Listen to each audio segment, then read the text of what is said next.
It's that time again.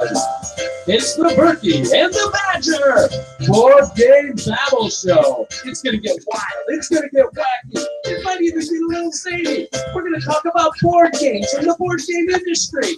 And, you know, we might talk about anything else we want to talk about. Hey now. Hello, Babbleites, and welcome to the Berkey and Badger Board Game Babble Show and the wonderful kingdom of Babblot. I am your righteous, honorable leader, King Berkey, and I am the host of this elegant podcast. Of course, it is streamed live on YouTube, direct from Babblot, where everyone is a board game enthusiast, from your humble king right down to the lowest stable boy. Speaking of the lowest, please welcome my co-host and court jester, Sir Badger the Brave. Well, thank you, King Berkey. Talking about low. How low can my voice go? Hello, everyone. Welcome to episode 56. And in this show, we are going to be talking very quickly about what's been going on in Babblot.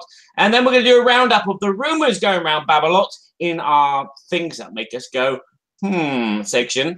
And then later on, we're going to interrogate a prisoner in our dungeon. Yes, we're going to take great pleasure in finding out what game is behind the door with our special prisoner. And then we'll end the show with our Babble's topic as usual, and our Babble topic is about storytelling games. Are they a downer for gamers? Is due to their, linear gameplay and spoilers. So, without further ado, do you want to tell the guys who our special prisoner is going to be, King Berkey? Yes. Well, we want to welcome the one, the only, the illustrious, the kind of handsome, really slick. I got to tell you, this guy is slick. He's awesome. No, the Sir Jamie Kegie from the Secret Cabal Gaming Podcast. Welcome to the show, Jamie. Hey now, fellas, and thank you so much for having me. I'm very excited to be here today because this is just a fun time, and I'm really excited to talk about the storytelling games. It's one of my favorite things. Well, we are so glad to have you on the show, Jamie. Jamie, you and I have become closer friends and developed a relationship. Absolutely. And are continuing. What you probably don't know, Jamie, and I don't know how much of this I shared, but when I started getting into the hobby as a much deeper enthusiast, starting back about 6 years ago and going to some of the major conventions and my eyes opening up to this greater hobby, one of the first podcasts that I latched a hold of was the Secret Cabal Gaming Podcast. And I'm talking this is talking back to episodes 50 and things like that. How many thousands of episodes have you put out? I mean, you put out a lot, right? Like 200 or something. Not thousands, but a lot.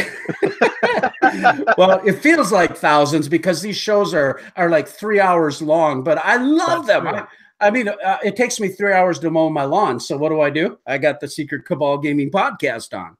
That's a comment that I get so often. It's either mowing the lawn or jogging and driving to work if you have a long commute. And, I appreciate that because that is one of the main reasons that we wanted to do the show in that way. Because I'm a talk radio listener. I've listened to talk radio most of my professional career after I got out of high school and went to, out of college and all that. I would work and I would listen to talk radio in the morning, and I loved it. And it was long form, and I loved the segmented long form audio like that.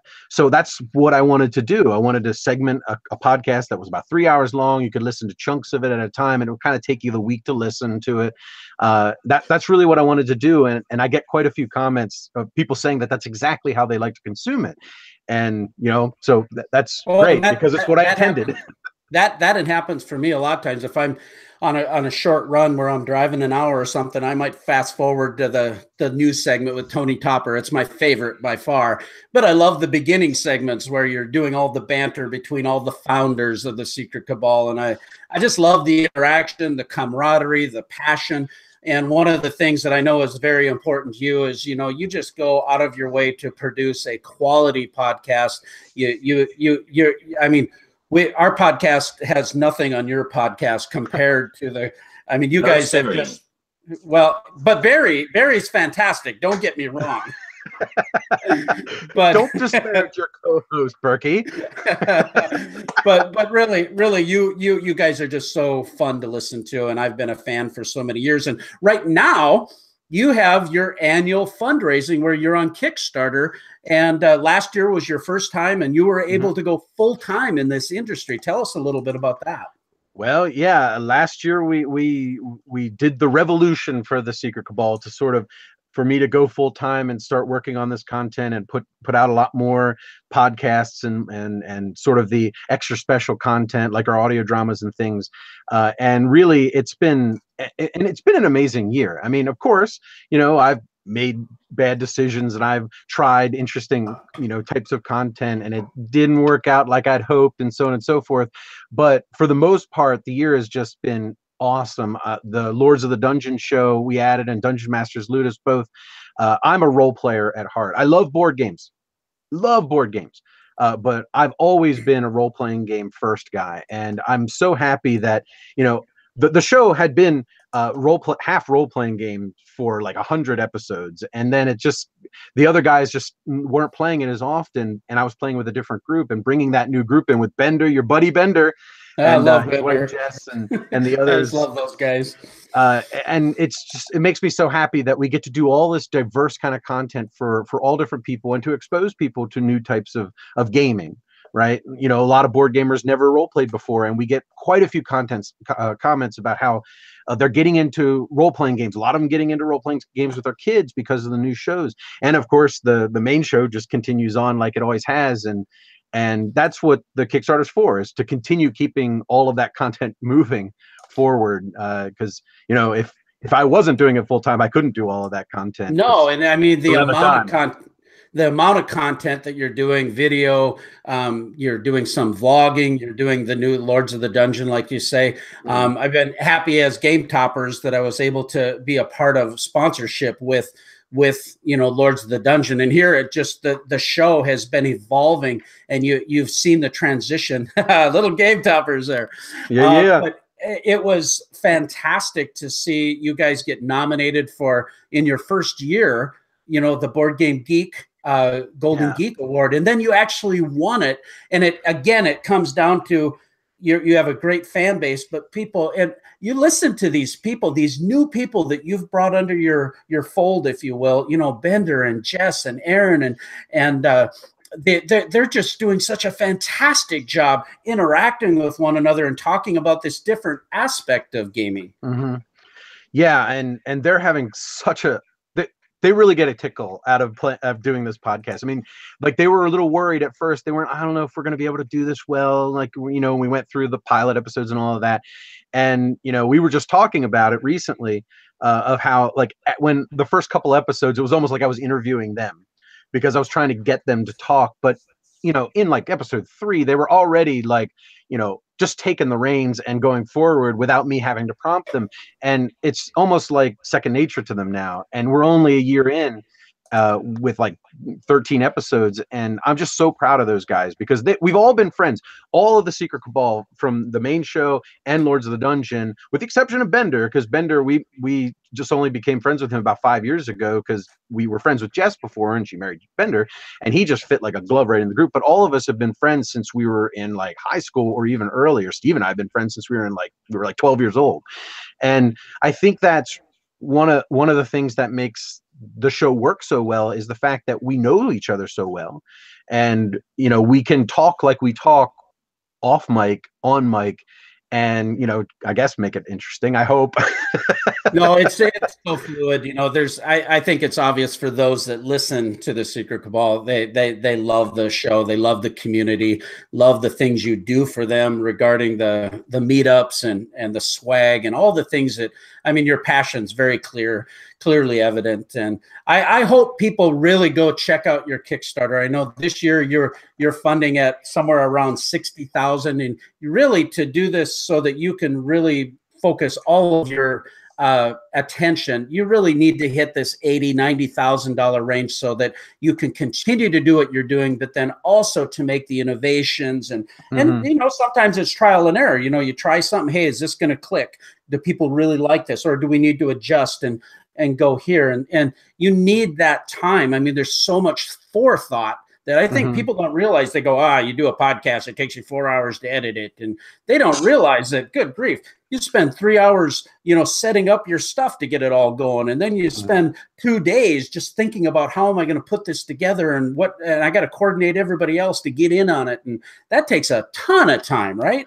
Yeah, it does. It does. Yeah. And it definitely doesn't take 4 hours to edit a 3-hour podcast. I mean, it can, of course, but there's just so much that goes on with the with the show and the coordination and the planning of the episodes and that kind of stuff that just happens behind the scenes. So yeah, I mean, we could do one show without a Kickstarter like we did for years, but to make sure that it happens to the level and the quality that it is now, the Kickstarter is how that's going to happen. And I hope people enjoy it enough and appreciate it, and that they'll support us and help us continue doing it to the level we're doing it now. Yeah, and I think part of the thing too is, like you say, a show like yours, you have so many tracks going on that, you probably do have 10, 12 hours of post-production into a show to do the quality you desire and have a commitment to. But then you also, people don't always realize how much effort has gone into the past years to you get to this point of knowledge. There's a lot of skill and knowledge that's been acquired, and that's valuable. And that's why I support the Secret Cabal. So I'd encourage any of our listeners out there, if you haven't listened to the Secret Cabal, check them out. You can check them out on iTunes, Stitcher Radio. Their podcast is Secret Cabal gamingpodcast.com. I think it's secretcabal.com, right? Yep, the secretcabal.com. And looks like we've got a lot of folks joining in the chat already. Kabuki Kid is here, and we've got Rick Orloff in the house. Woohoo! Sound off if you're in the chat. Write something. Come on. There they are. So, Barry, should we go into our segment, Things That Make You Go, No. You don't read the script, boy. Go! Badger, tell us about episode 55. Why? Yeah. The fact that it's not been edited yet. Yes, I know. It's been 2 weeks. I've been busy. Leave me alone. No. Where did you see that? I don't know. Oh, yeah, the poll from the last show. Oops. Yeah. Oh, dear. We are so professional. Do you know why it takes 6 hours to edit a 2-hour podcast? You know why? Because of me. Yeah, so there's like 10 minutes prep in our show, and everything's all after the show is. Well, that's talent right there. That's talent. You can do a whole show. You prep for the show in 10 minutes, and bam, you're right out in the. Barry really does that. Really does do a fantastic job. So, Barry, what's been happening in Babblot for you? You don't want to go off the rails. Okay. What's been happening for me? Apart from doing my gardening, because it's beautiful here. It's lovely, 60 degrees Fahrenheit? Yeah, it'd be Fahrenheit for you Americans, wouldn't it? Yeah, 60 degrees Fahrenheit. I've been doing a lot of gardening, catching up. Everything's like the flowers are coming through. It's beautiful here. I can only wish for 60 degrees. I know. But anyway, I recently went to the Batman after party, which was for the Kickstarter, where I met up with all the French team of Monolith and hang out with them, and also all the other bloggers who helped spread the word and helped fill in all these spaces and all the questions on forums and on other websites. 12 hours to edit this podcast. You gotta be kidding me. Unbelievable, right? What kind of operation am I on here? You don't want to know, brother. You don't want to know.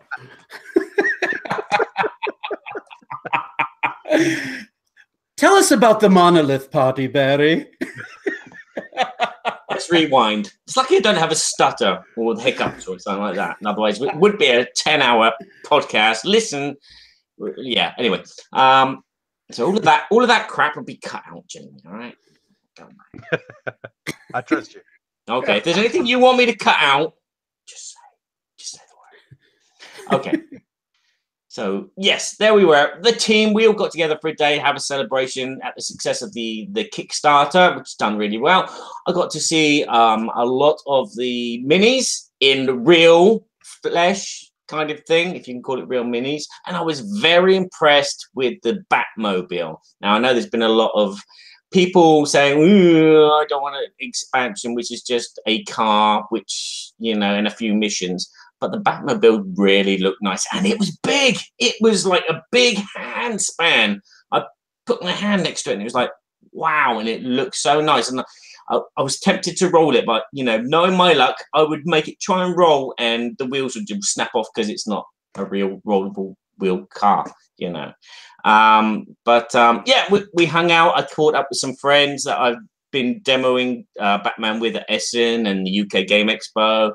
And we had pancakes till they come out of our mouths. Yes, because Monolith is based in Bretagne, in France, which is the top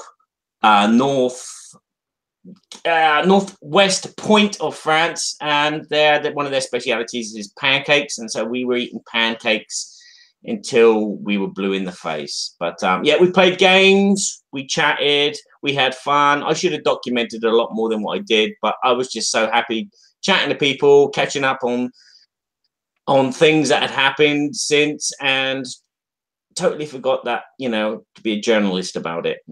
But hey ho, that was my Batman after party weekend, which was fun. Well, I know you posted some on your website, boardgameseverybodyshould.com, and then also on your Patreon. And so you posted a ton of pictures of all those minis, which was fantastic. You had 5 different ones. Are you doing some sound work for them like you did with Seventh Continent? No, I'm not. I am doing sound work for Chronicles of Crime by Lucky Duck. And maybe this other thing, this podcast called Berkey and Badger's Board Game Babble. I don't know if you've heard about that. Yeah, I'm writing a new theme tune for Berkey and Badger, Board Game Babble. Probably be attached to this one. I'm excited to hear it. Barry does a fantastic job. He actually has some CDs. He's got his I just lost it. What's the name of your zombie themed? Not Up All Night, but I'm up all night because zombies are knocking on my door. That's the name of my zombie CD. Yeah. Good last night. Last night. Yeah, it's a fantastic, ominous sound if you like sounds during your games, and fantastic. Oh, I love it. Yeah, I know you do. That's just immerse you in the theme, and Barry does an amazing job. Immersion, that's my jam. All right, I'll have to send you a copy then. Oh, I would love it. Thank you. No problems. Okay. And what have you been up to then, Berkey? Well, I just been busy like crazy with Game Toppers fulfillment. Of course, we just sent out our new standard toppers out to a lot of backers, and we just launched our Game Topper Nation Facebook group. This is different than the Game Toppers LLC Facebook page. Feel free to go join both of them. But Game Toppers Nation is just where Game Topper owners can come in and post pictures and talk about what they're doing and different tips. One gal posted a picture where she takes a single sheet, the fitted sheets, that have the elastic bands around them, and she uses that to cover her Watson if she wants to keep it from getting dust on it, because she leaves it up in her basement the whole time. Yeah, it's just kind of fun little things like that, and people are getting their toppers and just gushing about how much fun they're having on them. And I sometimes it almost brings me to tears when I see what the joy it's bringing people, because that's why I did this. Of course I want to make money, but it was like, this is something I hope I can really help upgrade people's gaming experience, because just like Jamie, just like you said, it's all about immersion. Mm-hmm. And so it's so exciting to see all that kind of stuff. So I've been crazy busy with that, but I'm doing something kind of fun. my father lives in North Dakota, way over in western North Dakota. This is the land that technology forgot. Okay.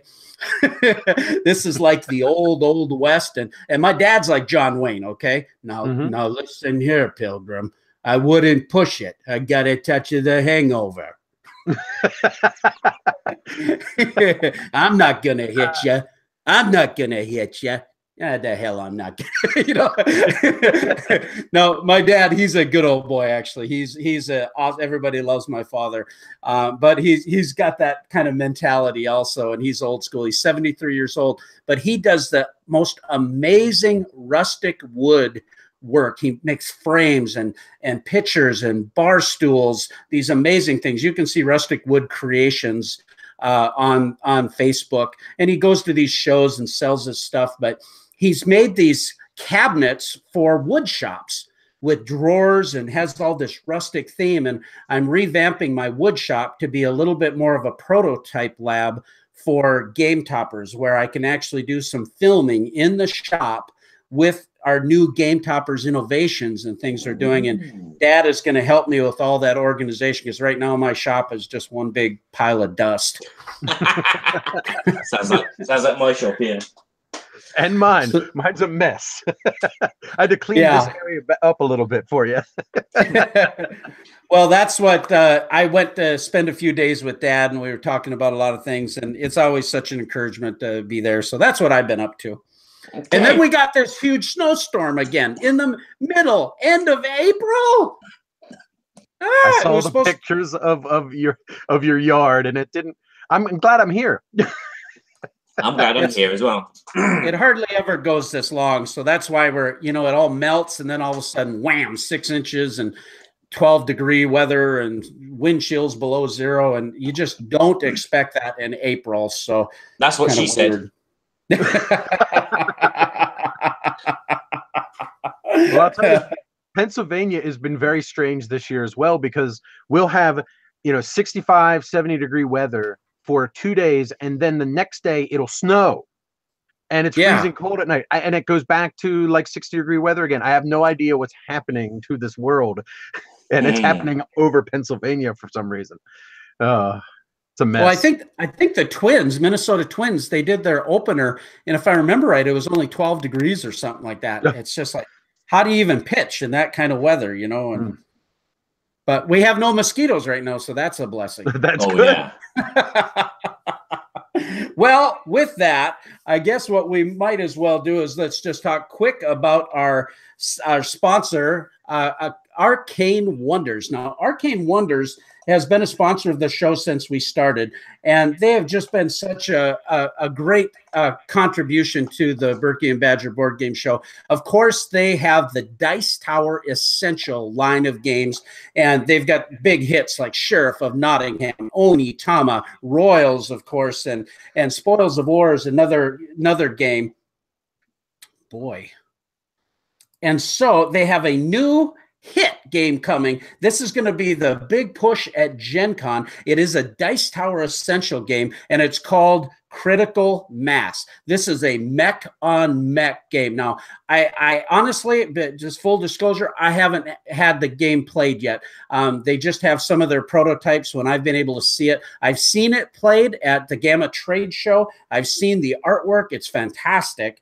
And so at this point, I'm taking their word for it, but honestly, I can't give you a good review on how I feel about it. But let me read this to you real quick. It's a simultaneous action mech-on-mech combat game. The war lasted 1 hour and 45 minutes. No one remembered who fired first, but the outcome was worse than even the darkest of the projections imagined. The simultaneous detonation of so many weapons attacked the planet on a subatomic level, scouring the atmosphere, boiling the seas, and turning the forest into ash. To operate and survive in this new hostile environment, powerful walking war machines were created. Critical Mass is a game of hardcore, heavy-hitting, mech-on-mech combat. As the pilot of a massive war machine, you must head onto your eradicated wastes and face down the unworthy upstarts who dare to challenge your dominion. After all, the honor of your Survivor Enclave is riding with you. Featuring simultaneous play with mech customization on the fly, the tension is sure to stay high in every fast-paced combat until the final armor plate is incinerated. It's a two-player game that you're playing card-based, mech on mech. You get to upgrade these mechs. You get to build your tableau. They have these fantastic player cards. The gameplay is like in 30 minutes. So I'm really excited to try this game. I wish I would have had a copy so I could give you a little better personal feel of what's going on with the game. But I think this might have the potential to be a really big hit. So we'll see. But anyway, you can check out Arcane Wonders at arcanewonders.com. Ooh. And with that, we're going to go on to our segment, Things That Make You Go, Things that make us go, Board game news. Berkey and Badger reflect on the current events that are happening in the board game industry. Some may be good, some may be bad, but there are all things that make us go,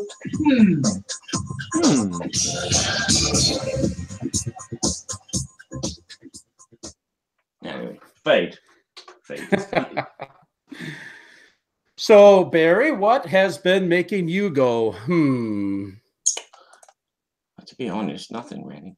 But you've never heard that. So what's been making me go, I just looked at my notes and thought, what does that mean? I read it in code.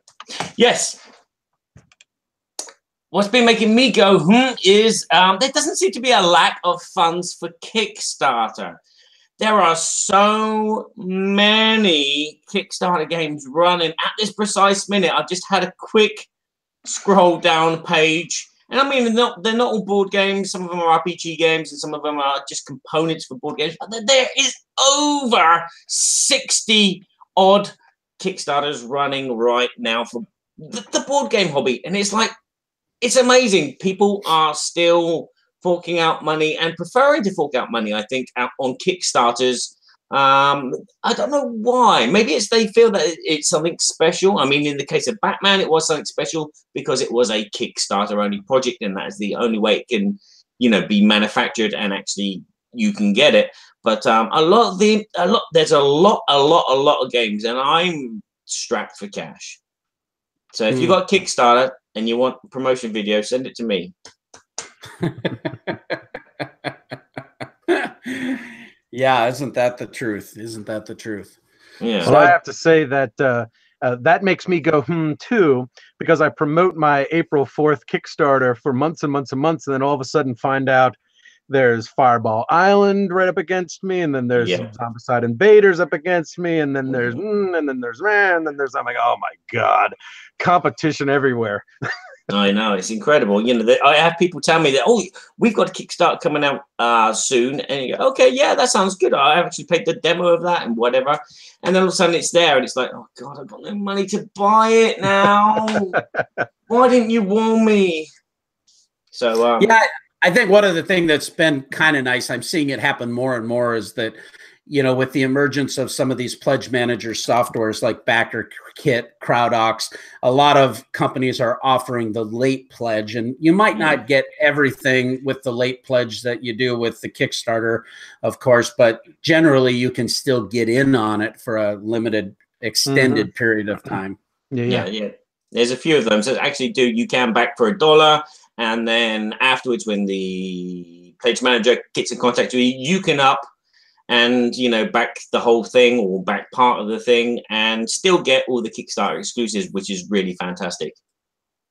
Yeah, we did that with our Game Toppers Kickstarter too. We used BackerKit, and I've just been thrilled with their performance. They've been so helpful, but it has allowed us to do a few of the things. One of the things that we did that involves Jamie, that's apropos to having him here, is that we were able to offer the secret Cabal Gaming Podcast War Cobra design that Jamie graciously designed for us. We have it in the classic red and the blue. And it's sexy. It's awesome. I mean, it's got this great look. I wouldn't call it gracious, because I just wanted one.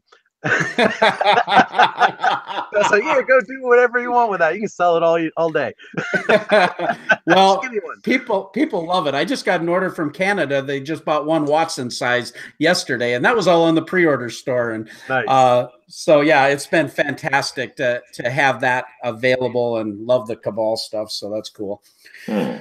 Well, I have a couple things that have been making me go, One of the things that made me go, and this is kind of, I guess it's news in a sense, but it's probably more of an announcement. But I noticed somewhere on social media, Jamie, that it appears that, correct me if I'm wrong, but are you going to Dice Tower Con? I am, in fact, this year. I haven't been there in probably the past 2 years, but I'm finally going back again this year. A glutton's for punishment. Dice Tower Con, BGG Con, and Origins are by far my favorite conventions that are out there. For a laid-back convention, BGG Con and Dice Tower Con, I love them. They're just fantastic. It's all about gameplay, but I'm going to be there as well. I'm actually a Diamond sponsor this year with Game Toppers. Yeah, so it's going to be super fun. They're going to have a bunch of game toppers in the hot games area at Dice Tower. But in addition to that, this is kind of the announcement. The was that you're coming. So that's going to be super cool to see you. You coming with your wife again? I'm not 100% sure yet. I know I'm coming with Chris, but I'm not sure if my wife is coming or not. She showed interest in it, but we haven't sort of settled on if it's going to make sense for her to come at that time or not. But potentially. Well, I'll have to bring a big bag of jerky for Chris. Yes, so he can steal the whole thing and run around and give it to everybody. Bring a double bag. Standing joke, folks. Well, we're going to be doing a giveaway at Dice Tower Con where you can actually, because you have a ticket at Dice Tower Con, are going to be at the end raffle giveaway that has a Hudson standard game topper with component trays, cup holders, goblet holders, 3mm premium mat, like a $700 value that we're going to actually be giving away at Dice Tower Con. So that's great. Yeah, that's going to be super fun just to do something fun for all the people that are there. And if you haven't gotten your ticket yet, my understanding is they still have a couple hundred tickets, but they're almost sold out. So you might want to jump on board with that thing. The other thing that's making me go, I think, Jamie, you're going to be interested in this, but I saw that Ares Games is releasing Battlestar Galactica, the miniature game. I saw that. And Battlestar Galactica is one of my favorite things in the world. I am so pumped. I mean, I'm jumping out of my pants. So excited. Frothing at the mouth, baby. Frothing at the mouth. The thing that made me go, was this. It says Battlestar Galactica battles based on the TV series and will include both the classical and the reimagined settings. Yeah. That's cool.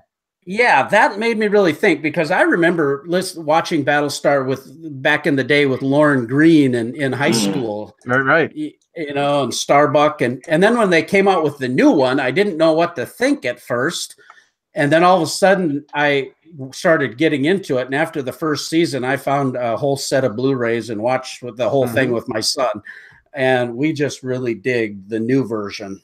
And now it's kind of hard to go back to the old one now that the new one's there, but I don't know how they're going to reimagine. Come on. Dirk Benedict rocks. Chase, yeah. If I wanted to be like anyone, it would be Dirk Benedict. I liked him in the A-Team. Yeah, right. With Mr. T. I pity the fool. I bust you up real bad. Pity the fool. So do you like Murdoch better than you like Barclay from Star Trek? Oh, that's such a great conversation. Because I love both. I love Barclay. Yeah, especially when all the stuff was coming out of his brain and he was running the whole enterprise, right? Yep. Yeah, but I'd want a Barclay at home, but I wouldn't want a Murdoch at home, even though I adore him. That's right. Yeah, you don't want the wild card hanging around your house. Yeah, you don't want someone going through your underwear drawer and wearing them. But Battlestar Galactica, I think this is terrific, and I'm very excited for this. One of the things that I think is kind of a little strange is there's so few ships because it's a miniatures game. And it's from, I think, the guys that did the Wings of Glory, which is sort of like X-Wing. And so I'm not sure how they're going to handle the ships of the game because there are not that many of them. Now they do have the classic and the new one, so that kind of opens it up to having sort of different Vipers of all the different, Mark 1, Mark 2, all the way up, and you have all the different Cylon ships. There's not that many ships in this world to deal with. So I'm wondering if they're going to have a model where you buy extra ships like an X-Wing model, or if it's going to be a box with everything in it, which is really what I would like. I would like it just to be this box that has all those ships in it. That's what I get. And I don't have to get into any sort of collectability after the fact. But I can't imagine they'll do that because collectability is where the money's at, I think. Yeah, I think you're right. When they came out with the Wings of War series and the Sails of Glory, they came up with so many different expansion, new types and all of that. I love Ares games, though. I think they're fantastic. Battle of the Five Rings and War of the Ring, of course. And I think they're fantastic. But I had that same thought. Is this going to be less like X-Wing and more like Star Trek Attack Wing? Where it's I think they have the permission to go ahead and create some new stuff, maybe from some of the books as well as the shows themselves. That could be. Yeah, and the space battles of Battlestar Galactica are very different too, because X-Wing, they have that whole World War II, World War I dogfighter style combat, but in Battlestar Galactica, it's very, very different. It kind of emulates real space in a sense, where like you can flip around and do a 180 and zoom backwards. And I'm wondering how the system is going to actually play out. If it's going to be more fun doing it or it might be a little bit simplistic with that. I don't know. If they do some cool things with it, I'm in. I'm sure that they'll put a traitor role in there as well. So you'll shoot with someone on your side, and all of a sudden they shoot you. It's like, right. Oh, I didn't my own ship shot one of my own ships. How did that happen? Well, and you've got the whole jumping aspect too. What are they going to do? Can you jump out of combat, or can you, something like that? I don't know. It says that they're going to be available for preview at Gen Con, but no firm date on the sale release. So this might be a first quarter of next year. I don't know for sure, but we'll be hearing more about it. I'm sure this is going to be a very, very hot IP for people to get engaged with. Yeah, I hope so. I was a bit surprised because I thought when you mentioned it, I thought, it's a miniatures game like the latest Star Wars one where it's the figures, and when you said both series, I was thinking, well, the male Starbuck's going to shoot the female Starbuck. That's going to be a great scenario. But no, it's surprising that you mentioned that because it come to my attention today on Facebook that there's an Alien game coming out as well. That made me go, let me screen share it with you. Called Nostromo. So I know nothing. It's just come out of the blue, and I'm like, woo, an Alien board game. Ooh. Interesting. As I heard the one from Gale Force 9, that's an Aliens with the S on the end. Yep. And this is just, I haven't even seen this one. Who's the publisher? I haven't either. It looks like someone called Wonder Dice, and I had a look on Board Game Geek, and I cannot find anything, but it's on Facebook. Well, it has a pre-order date. Yeah, as well, which is the suddenly I've just moved it. The 4th of the 17th, 2018. Pre-order. So not even Kickstarter. Well, I guess we'll find out soon. That's tomorrow. As we're recording this. That's crazy. I haven't heard anything about it, and they're launching. It does make us go, Yeah, all of us. I think that one's the most of all. It's delicious. Rename the segment. The things that make us go, most of all. Yeah. Well, we can move on, I think, to our next segment. We'll just quick give note and shout out to our other sponsor, Academy Games. Academy Games, Uwe and Gunther Eichert are just become such great friends of mine. I love these guys. I love the games that they produce. These historical, strategic games are, 1775, one of my favorite games of all time. The new Vikings 878, fantastic. Mare Nostrum. I love that game. The production's amazing. That great big honking map. I mean, that's all thumbs up. I mean, fantastic, the gameplay. And now they have their new game, Pride of Babylon, that is out. And you can actually still, like we were just discussing, you can go to their late pledge manager and still get on this Agents of Mayhem, Pride of Babblot. This is a 3D constructed board that can be deconstructed based on what's happening in the tactical gameplay. I've seen this in person. I've watched the playthroughs of the game. This is based on the series from Voltron, and I mean, this is a big IP. And when they took this combat that they had already designed for their Fallujah-based, theme-based game, and were able to convert it into this theme, you can see how immersive that gameplay is. So check it out at academygames.com, Agents of Mayhem, Pride of Babylon. Woohoo! Okay. So with that, we're going to move right into our segment with our special guest, Jamie Kegie of the Secret Cabal Gaming Podcast. What game is behind that door? Cue music. Welcome, everybody, to What Game is Behind the Door?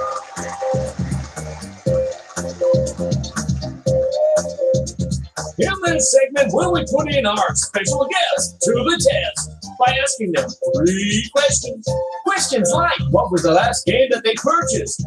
What is the game they're most excited about getting? Aliens. What is their favorite game right now? Battlestar Galatica. Berkey will have to figure out what these answers are by asking questions in particular styles. Let's find out if Berkey the Badger can get 3 out of 3 or fall flat on the floor like a floundering thingy.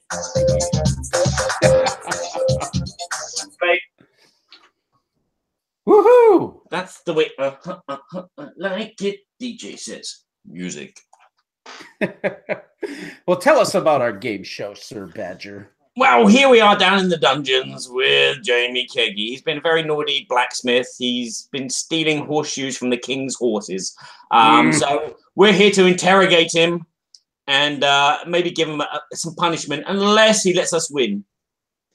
Okay, We'll see about that. We're going to ask him 3 questions, and we're going to play this punishment. Yes. We have anvils and hammers and all kinds of things to make him talk. Yes, maybe we'll attach a horseshoe to his feet. Okay, so we're going to do this in game show. Rewind. We're going to do this in a game show style kind of game thing. Anyway, the first question we're going to ask Jamie is, we're going to be asking which is the last game that he purchased. And we're going to be doing this in a kind of like 20 questions kind of method, where he's only allowed to respond with a yes or a no. Berkey and I will have 5 questions each to ask him to try and narrow this down. But also Jamie is going to be showing us a component. He'll be showing us 5 components to try and narrow it down even more to let us win. Otherwise, he will get a horseshoe somewhere.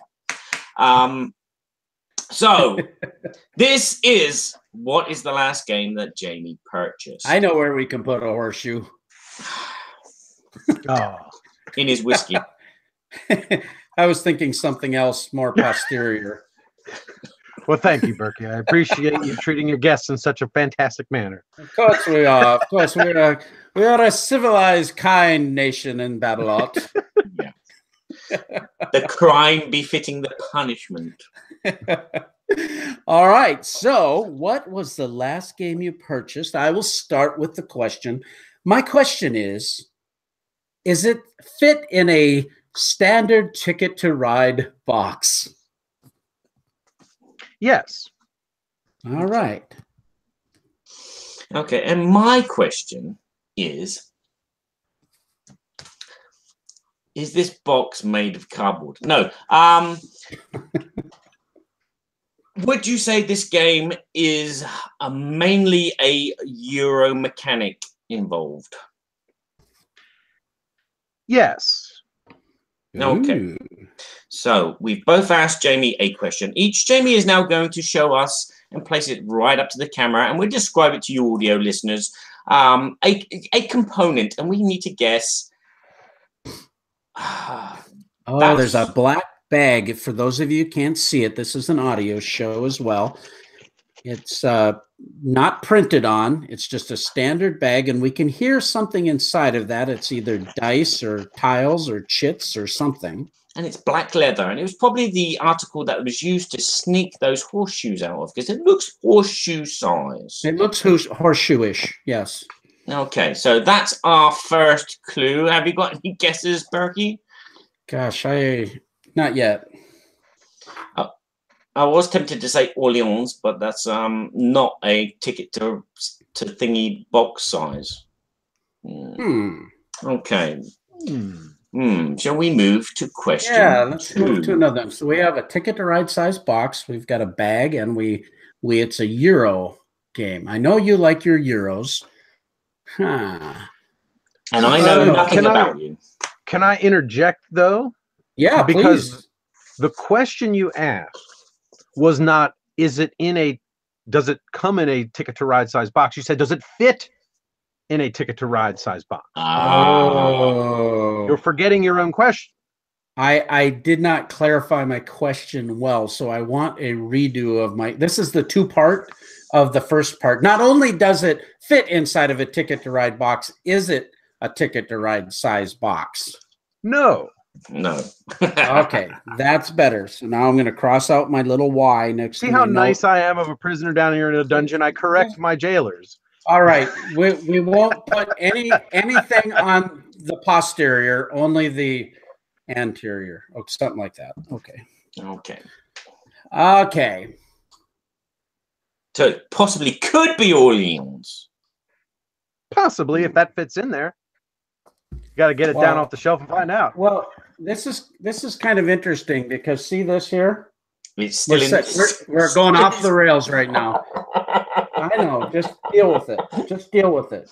Okay, this is called Orleans Invasion, and my good friend Lance Meister just sent this to me. Orleans is one of my favorite games. Okay, I love that game, and so I said, Lance, I'd really like to try the copy, and he sent me a review copy. Now I don't know when I'm going to get to it because you know my schedule, but this here brings that cooperative version to it. Have you played this before, Jamie?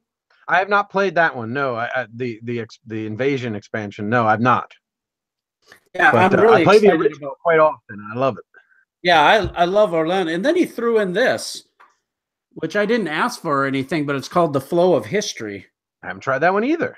Yeah, I guess this is really fantastic. So a little shout out to Tasty Minstrel Games, my good friend, the Undead Viking.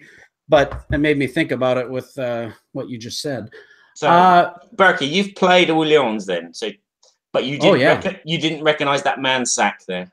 No, it's different. It looked like the sack. Yeah, that's what she said. It looked like it was like a crunchy bag. It didn't look like a soft velvety bag of the picture he showed us. So I'm not sure what it is. Don't make that a question. Don't make that a question. No. Okay. Question number 2 is this have a lot of, does this have a deck building aspect? No. Okay. Building. Okay. Is this game set in some European country? Yeah. I'm going to say no. I'm testing your general knowledge on my part of the world, and he's going to say no, which means that he may change his answer when he realizes which part of the world really. Okay. So it's not in Europe, so it must be component number 2. I just had a thought. The camera zooms. Okay, it zooms in. It looks like we have ourselves a little, is that a tile or a die with a metal on it? It is a tile. Cardboard shit with a metal on it. It says plus 50. Okay, so this is a marker, I think, for the scoring marker. If you go over 50 points. I just had a thought. The backside has no printing on it. When you flip it, it has a +50. It's white and a little metal. And if he's not careful, the backside's going to have a horseshoe stamped on it. We're going to have to mail them now one. Yeah. You know, I made me think about bag building with Orleone. I wonder, I didn't get a chance to play it, but this was at the Hot Games Room at BGG Con. It doesn't happen to be Altiplano. It is not, no. Okay. All right. I am going to pass for now. I want to guess. All righty. Question number 3. Question number 3. Is this a primarily worker placement mechanism? No. No. Okay. And has this game been released in the past 2 years? Yes. Okay. Okay, so it's a newer game. Mm-hmm. All right, component number 3. He's being pretty tricky with us here. Yeah. He has access to a wide variety of stuff, I got to tell you. Yeah. He's what Component number 3. Okay, it looks like a little general star, but it's it's on a wooden dial with stickers. Aha. And they are symmetrically That reminds me of stickered. Tasty Minstrel Games. Stickers. Jamie, can you see the chat? Has anyone on the chat guessed your game? Yeah, we don't look at it, so we don't get any help. Do not believe. Nope. No one has found. Someone is not familiar with these components. No. Okay, good. Kabuki is not beating us yet. Yes. Kabuki Kid says not familiar with that tile. Okay. Okay, it had a star on one side and it had 2 stars on another, and then it has military tokens, and there's a bag. But now I'm starting to feel like this is a military strategic game. It's a Euro. In the past 2 years. But it doesn't fit in a Ticket to Ride box, so it's smaller. Yeah. Or bigger. Yeah, wise guy, huh? Yeah. Let's see. All right. So question number 4. Yeah. I haven't got a clue. Well, I'm just going to say it. Is it primarily an area control, area majority type game? No. Ooh. Is it a war game? No, it can't be a war game. It could be a war game with the Euro mechanic. Yeah. Does it involve war? No. Okay. Interesting. Double bluff there. Medals and stars and generals and body bags, but no war. All right, we're ready for component number 3, huh? Number 4. Yeah. 4. 4. Yes, 4. All right, here we go. Now they're starting to get easier. It's it has a little factory with a 5 on it. It's a cardboard chit. Looks like a little factory or a dam. Would you say it's a factory or a dam? It says factory on it. It says factory, has a factory picture. Oh, there we can see it. It says number 5. Number 5 factory. Yeah, the camera was having trouble coming off the focus of your good looks, Jamie. That's what it was. I dropped it. It's gone. Oh, I don't know where it went. The game is We've now lost broken. our chits. We've lost our chits. Oh my. I got it. Oops, I turned my monitor off. All right, we got it. Factory, 5, a little tiny square. Well, it's a Euro game. Now it's making me wonder if it's a capstone game. Gosh. And it's obviously set in the modern era. Just within a couple of years. Yeah. Yes. Trying to That think wasn't a question, was it? No. Just contemplating. It's starting to feel familiar for some reason. Yeah. It's not a game that I've played or own. So we better go on to question number 5, unless you have a guess, Barry. No, not a clue. We might go down to the wire on this bad boy. Yeah.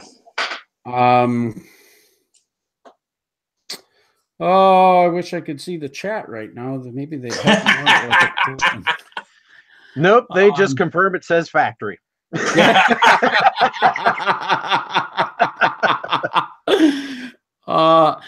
Is this a European title? Oh, that's a good question. I don't. I'm gonna say no, but I'm gonna have to check that. So maybe I can clarify. It is not. It is not a European title. So it's a U.S. publisher.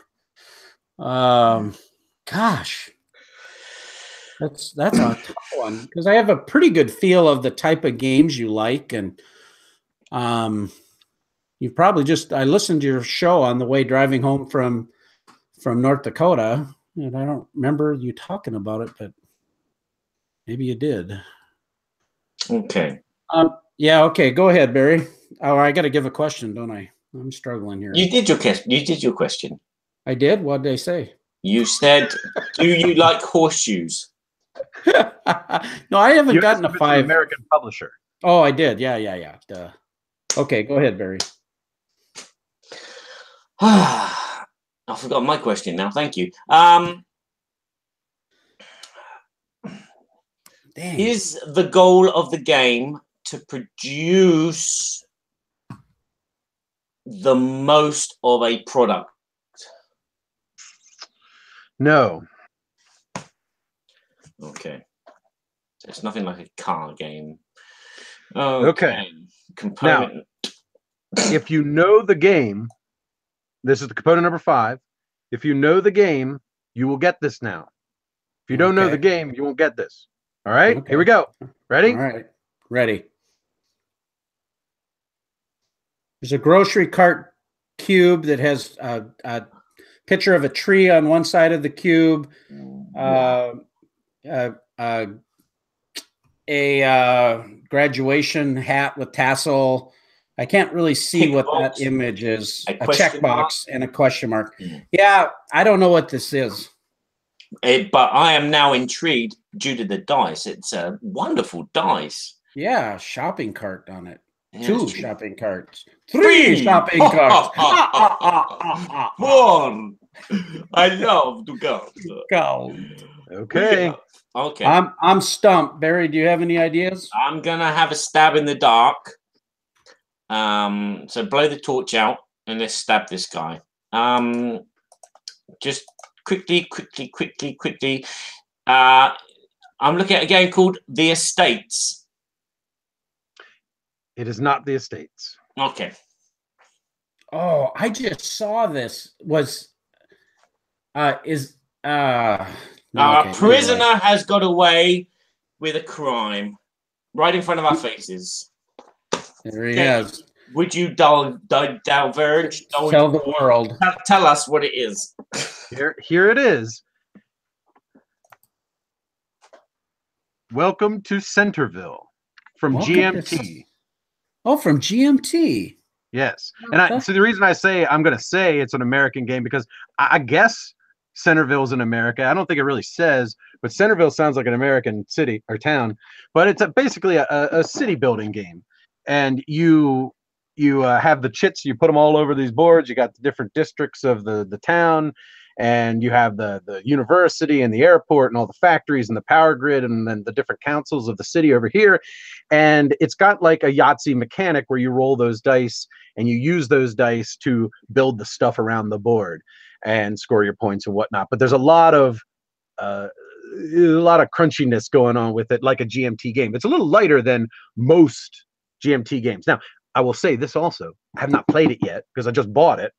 Okay. but I know the basic concepts of it. And, obviously you see here, there's the factory and the retail, finance, tourism, all that other stuff down there too. GMT from California. I never really looked where they came from. It's California. So yeah, Tony just said that Heavy Cardboard had just covered this recently. Yeah, this is pretty new. Yeah. So you haven't played it, so you can't tell us an overall feel of the game. But nope, why did you go and buy it? Well, I was just at RobCon with Blue Peg, Pink Peg, and Patrick got it out and showed it to me. He enjoyed it so much that he got it out just to show me how it was played. You know, we didn't play it because we were ready to play other stuff, but he wanted to show it to me because he thought it was really, really cool. And he went through, you know, you roll these dice and you use the icons to like build things here and there and all this different stuff. And just his enthusiasm about it and the mechanics he talked about excited me. And I went on Amazon and clicked the button and it showed up in the mail. But it's funny because Kabuki's kids said that, is it Civilization: A New Dawn? Well, yeah. In the same order, I ordered Civilization: A New Dawn, but this one was the one I added to the cart second, so I counted it as the newest. Ah. So Kabuki Kid won in essence. Yeah, a little bit. Yeah. Right on, Kabuki. All right. Way to go, guys. Part 2. Okay. Question number 2 is, what is the game that Jamie is most excited about getting? But in this question, he's going to doodle for us an image which kind of like explains the game or describes the game. And we will have to guess. Obviously, you audio podcast listeners will have to listen to our terrible descriptions as we blather them out. Jamie's going to do a drawing live. So while he's drawing, he's got his Sharpie. Look at him go. Now this guy, I got to tell you, while he's doing this, he's this graphic artist, design wizard. You know, he went to school. Like he Picasso, nothing. He ain't got nothing on Jamie's. You know, don't build this up too much now, Berkey. Come on. This is not going to be a Picasso right here. I mean, Ryan Lockett gets all of his creative inspiration from Jamie's artwork. Let's put it that way. Is that right?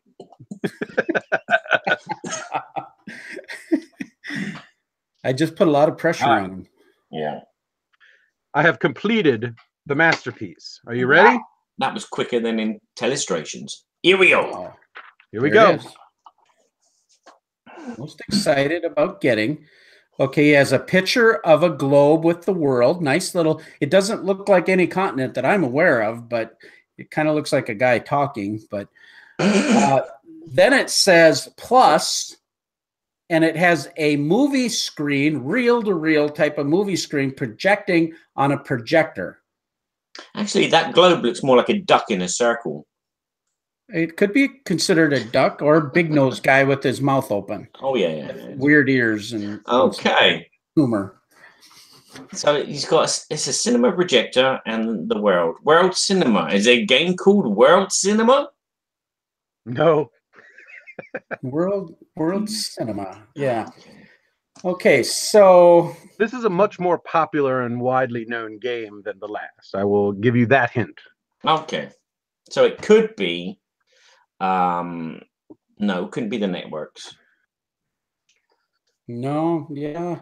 Very popular, huh? And he's excited about getting it, so it's possible he kickstarted this. I don't know. I'm gonna say Seventh Continent. Incorrect. Why? How'd you get Seventh Continent from that? Because it's like one continent, and there's 7 frames per second on his. 7 beams coming out the projector light. Yeah. Okay. Geez. This world, global cinema, global film, global world war. Think Games Workshop. I'm thinking Games Workshop. Come on, you give me some tips. I know nothing about Jamie apart from he's got nice hair. He loves that all that Games Workshop stuff, Warhammer and Age of Sigmar and all this stuff. He loves D&D. He's big into all fantasy role playing. You know, he loves all kinds of cinema. So whether it's Star Wars, Star Trek, and or Marvel universe. I've got it. It's Catan the movie. No, but I am excited about that. I want to see what they do with it. All right, I guess you stumped us twice. Yeah, stumped us twice. Great. Has anyone on the chat got it? Let's have a quick look. Nobody got it. No. Okay, so you got to look at the name of the game, right? This is the first and this is the second. And of course, it's not World Movie. It's okay. It's Gaia Project. Gaia being the primordial god of the earth. Gaia is the earth. And project, I just did project because it's spelled the same. So yes, I saw this played at SaltCon, and they were actually had this featured in the hot games room where we had some of our standard game toppers, and it looked really cool. That was all I really got to see of it. Just stood there and watched for a few minutes, but it looked really fantastic. Yeah, I'm very excited about it. I have not gotten it yet. We've been talking about getting it for a long time now, and we love Terra Mystica. And I'm just excited for it and just haven't gotten around to it. Same with Feast for Odin was one that for like a year we were excited about it, but you never got it. Finally got Feast for Odin. Haven't played it yet. But this is the one that's probably going to take a year, and then we'll finally get it. I see Kabuki Kid says, a bit obtuse there, Jamie. And I've always called Jamie obtuse. He said it's a clever clue. Then he said, I'm a bit obtuse, which is a Kabuki Kid. Yeah. Well, she's pretty quick. I mean, she's always on top of everything. So, yeah, that's a good one. All right. Well, part number 3. Let's see if we can somewhat redeem ourselves. Otherwise, Badger, we're going to get the horseshoes tattooed on our you-know-what. Yeah. Why us? He's in our dungeon. Yeah, we can win and keep him there. Yeah, we can keep him there. We just got to rewrite the script, right? Okay. Yeah. We'll have to put him on next month's show. All right.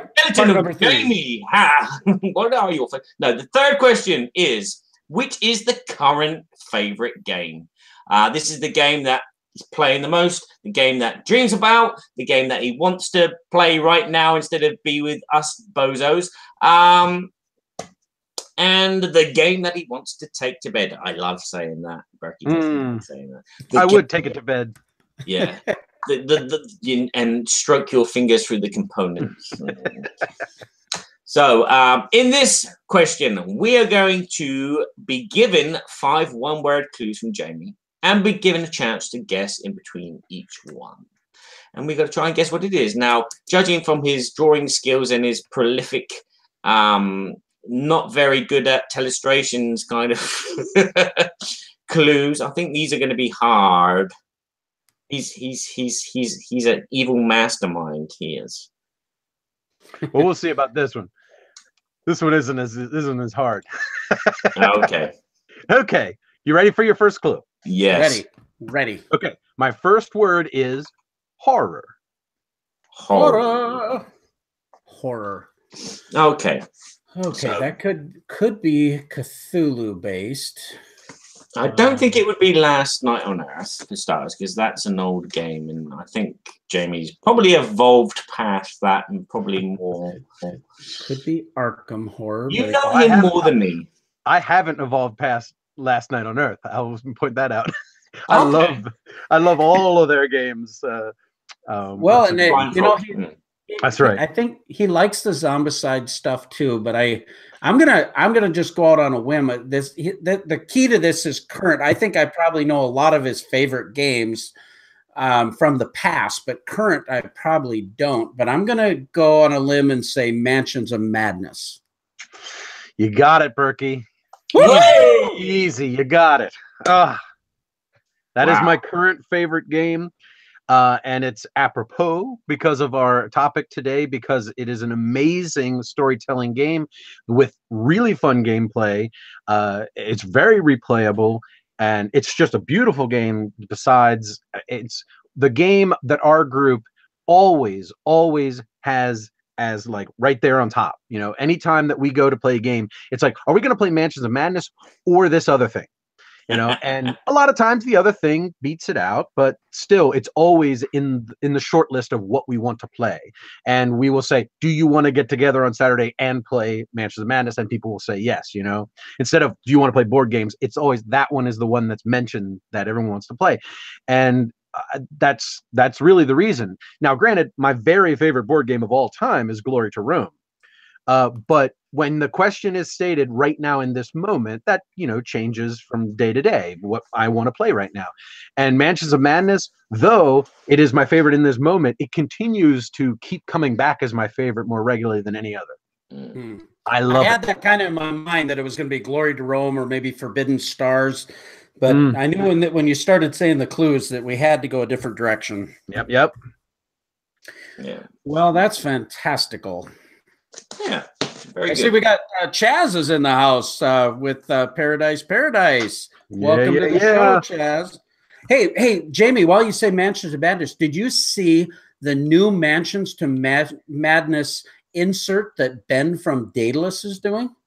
I did, in fact, and you know, he's been talking about doing it for a long time. And we talked about it at, you know, even before Christmas, how he was working on it, and he was having such a hard time getting it right because there's just so many components. He wants to get all the expansions in there, and boy, it's just an amazing. He does amazing work. Oh, Ben is helping me with Game Toppers, as you know, and I know he's a sponsor on your show as well. But you know, he stains all of these, and part of the new. This is a little side story that a lot of people might not know. But when we designed our rail for our luxuriant Game Toppers, we used this ebony stain that was a Minwax Sherwood Williams type of stain to get that darker, rich gray brown look. And then when he started staining his birch, he used that ebony. And that ebony stain, when he etches the words in there so that it can quickly organize, you know, to identify each slot, it pops just like $1 million.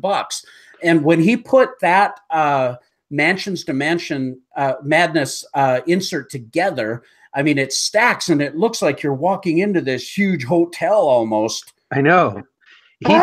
He pays attention to detail, and that's why I love his inserts. The staining, all the little details, making them thematic like that. He goes the extra mile to make the products more exciting rather than fully utilitarian. He makes them utilitarian but look good anyway. Marty's in here quacking now. Rolling dice and taking names in the house. Woohoo! How long you going to be in here? I just don't know. But there is a sock on the door. That's all I know. It's a shoe horse. It's not a sock. Yeah. It's a horseshoe. It's not a horseshoe. Well, we're with that now. Jamie took us out in the game show, and he won 2-1. So, congrats. What do I win? A longer stay in the dungeon is all I can say right now. Boy. And chicken bone for dinner. Yes. No water.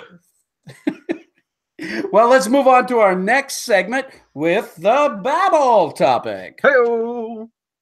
And now it's time for the Babble, Babble, Babble, Babble, Babble, Babble, Babble, Babble, Babble, Bertie and Badger's board game Babble. There we are. Take us away there, Sir Badger. Okay. Where are we? Okay.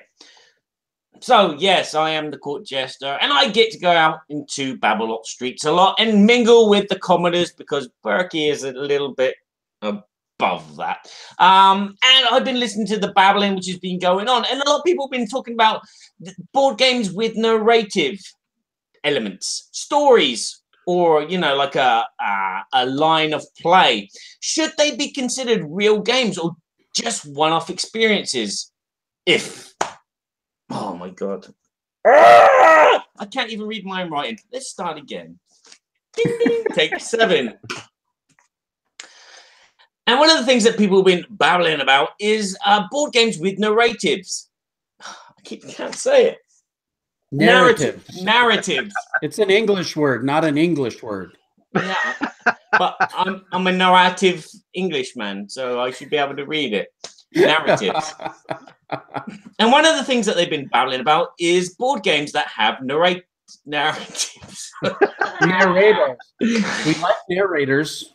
And one of the things, narratives.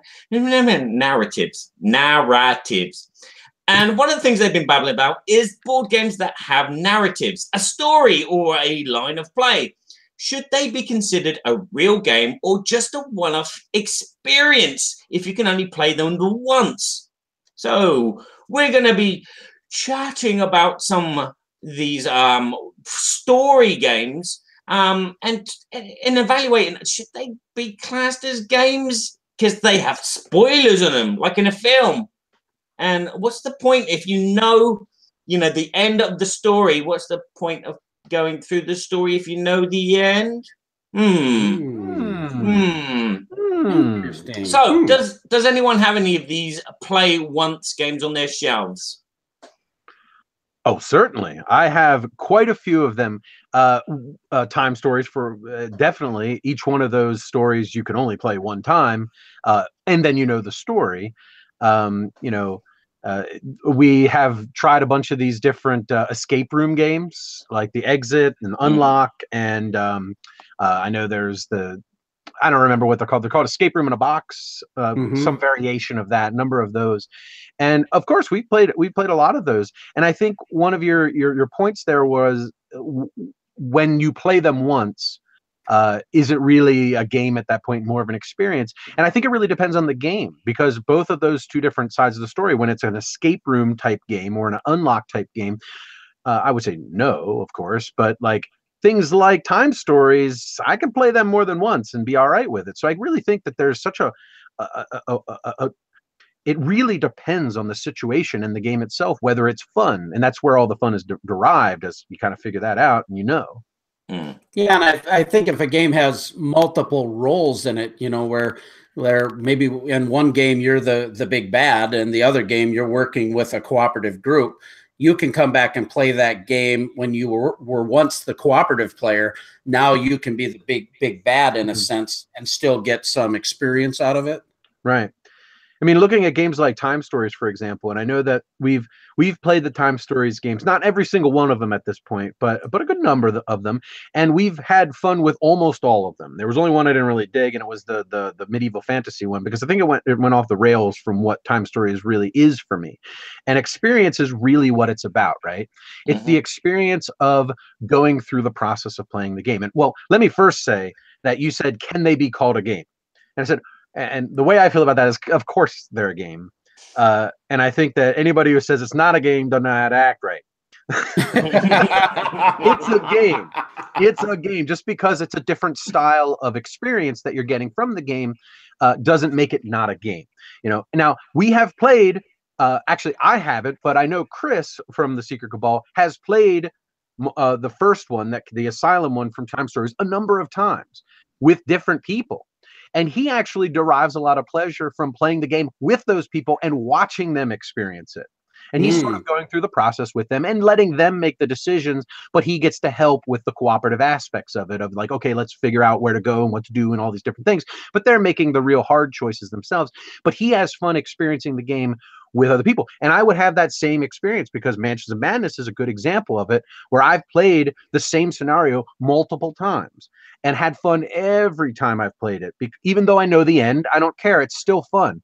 Now, granted, Fantasy Flight was genius with Mansions of Madness and made it so that they slightly changed, the monsters changed, the layout of the rooms changed, and every time you get an expansion, it adds more variety that can get thrown in there. So they actually combat that a little bit, which is great, because it's an app. One of my keywords was app, but I didn't get to that.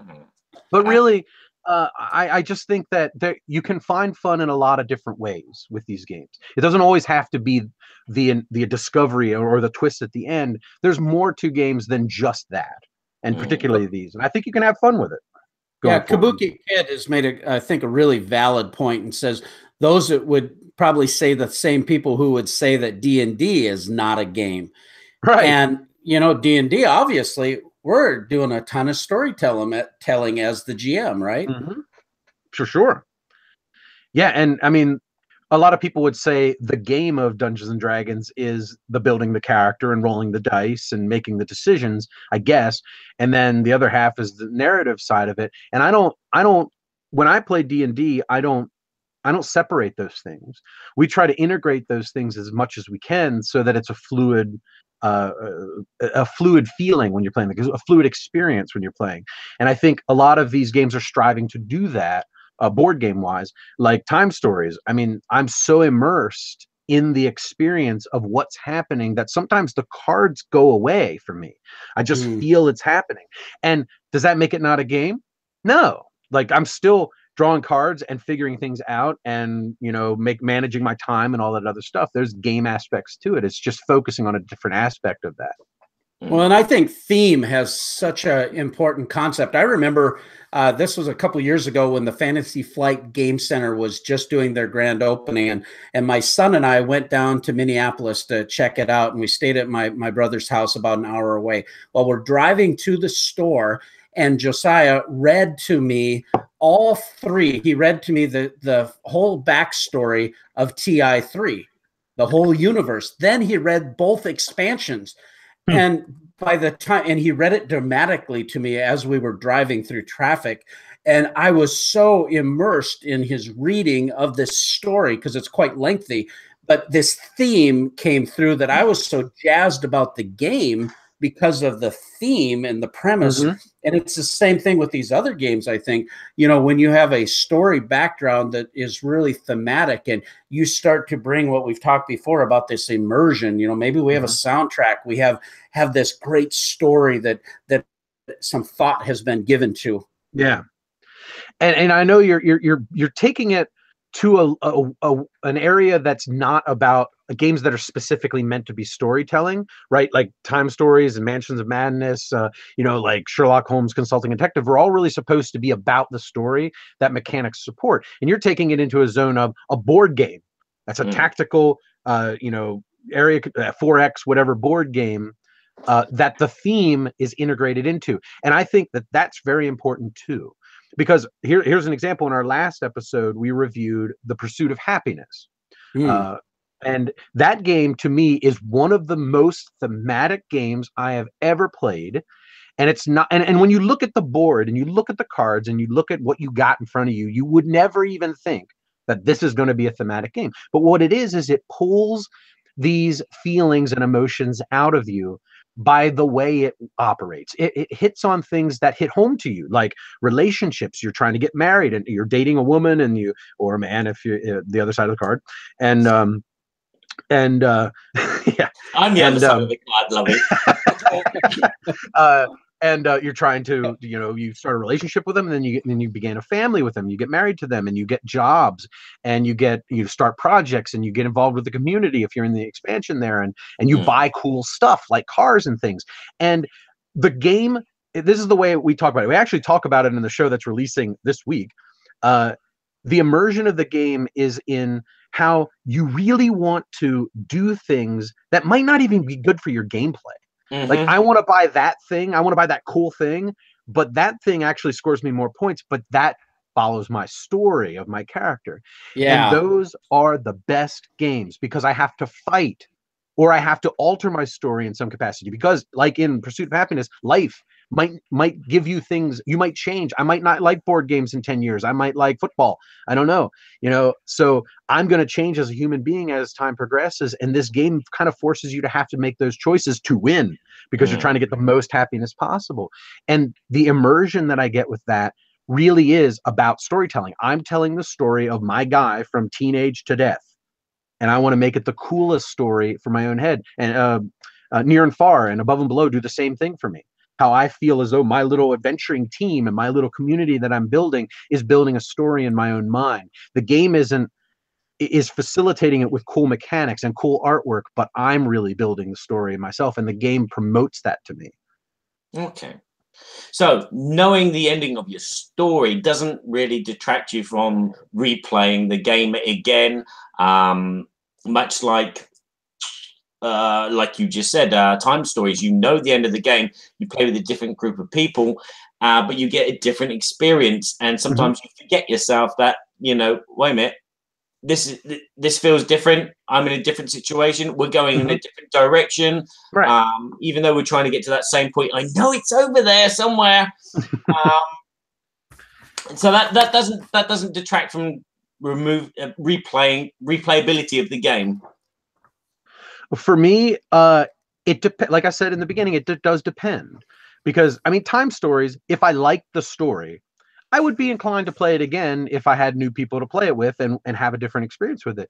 But if I didn't really particularly like the story, I wouldn't want to play it again.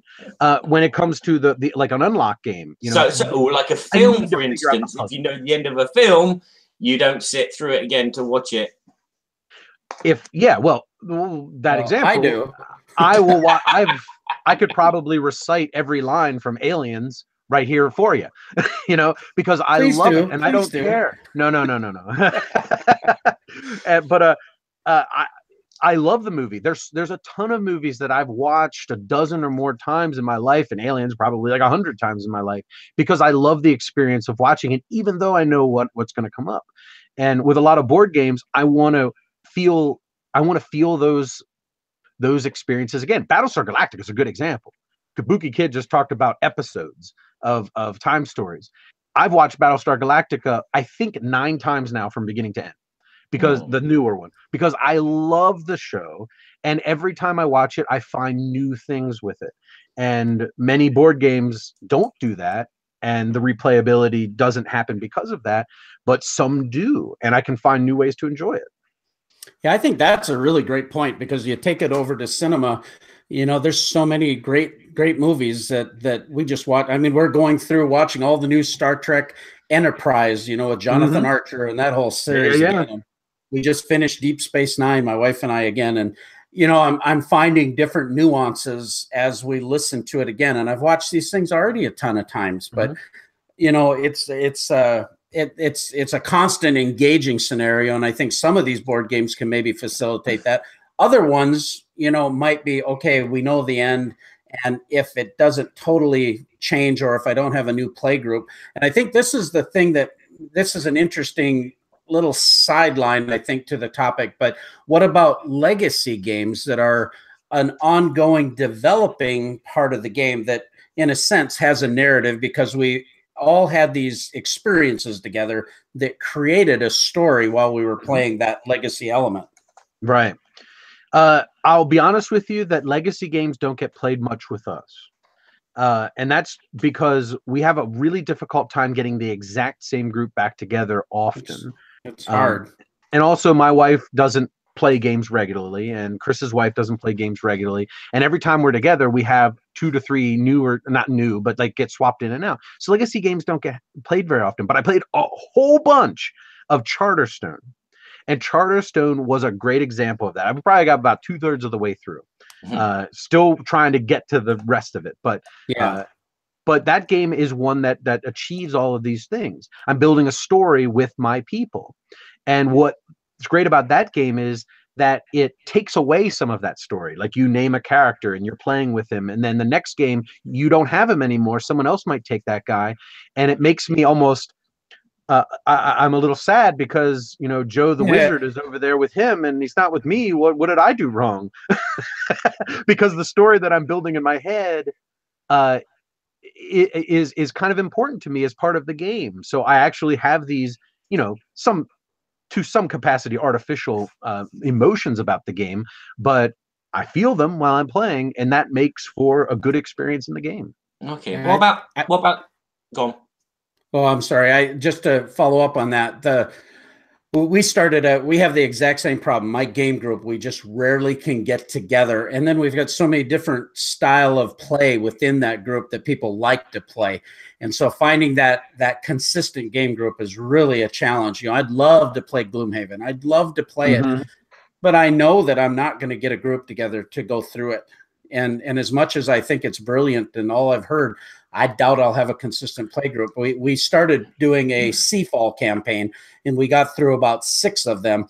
And that same thing happened to us, without being a spoiler here, but it's been out for a while, I know, but we really wanted to experience it. And then that first round where you play the trial game, and we had our characters and we had named them, and we had this exciting thing going on. And then all of a sudden, whammo, it all got taken away from us. Yeah.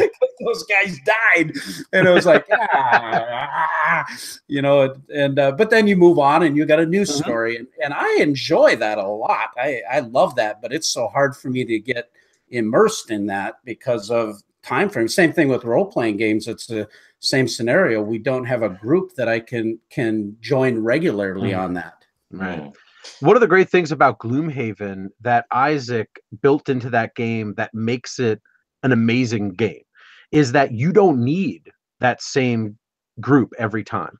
You can literally play with like 4 people and then hand the whole box off to 4 other people and they can continue playing it. Because it isn't legacy in the respect that these characters are important to it. Because the game kind of scales. You scale up to what level the city is in the game, right? So if you get it back, and this, I think I might be forgetting some of the nuance to that, but you scale your characters up to whatever Gloomhaven the city is, and then you go out and adventure and then level up the board, and then you could literally just throw it off to somebody else and they could play it.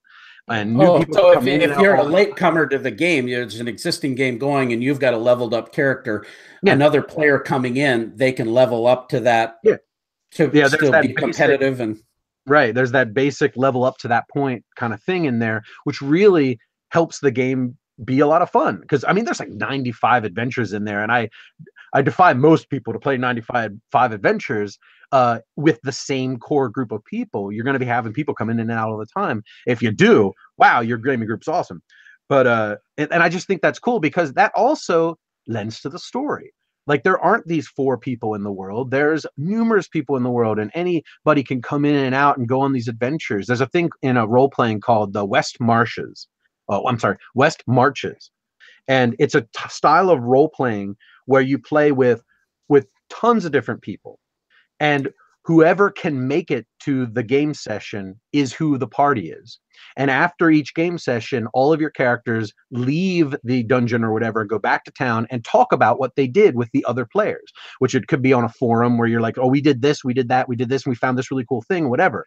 And then the game master says, all right, next Thursday, we're going to go back out again. And then all the people join the party that want to go. So it might be completely different people continuing on that adventure based on what they heard at the tavern. And that's kind of this whole Gloomhaven concept where any number of people can kind of join in on the party. And I think that makes it feel like a community game at that point. And like there is a real community happening in this world that the GM is developing, and Gloomhaven kind of has that going for it. Going back to films. Now, I love watching Ghostbusters, but I have this awful problem that I cannot bite my tongue. Words just come out of my mouth at the right time, whether it be the flowers are still standing, or whether or nobody steps on a church in my town. Again, I have the same sensation when I played a recent Kickstarter game called Chronicles of Crime, which again is an app-driven narrative story. You're a detective, consultant detective thing, where you're trying to solve a crime. I played it once with a group, enjoyed it thoroughly. It was like, it was like living in a TV cop show. We were, in your head, you were visualizing bits of screen going from photographs to other people to locations to objects. But the second time and the third time with other groups, it just, I wanted to say something. I could not, I wanted to hold my tongue and see how the group reacted, but I found it really hard.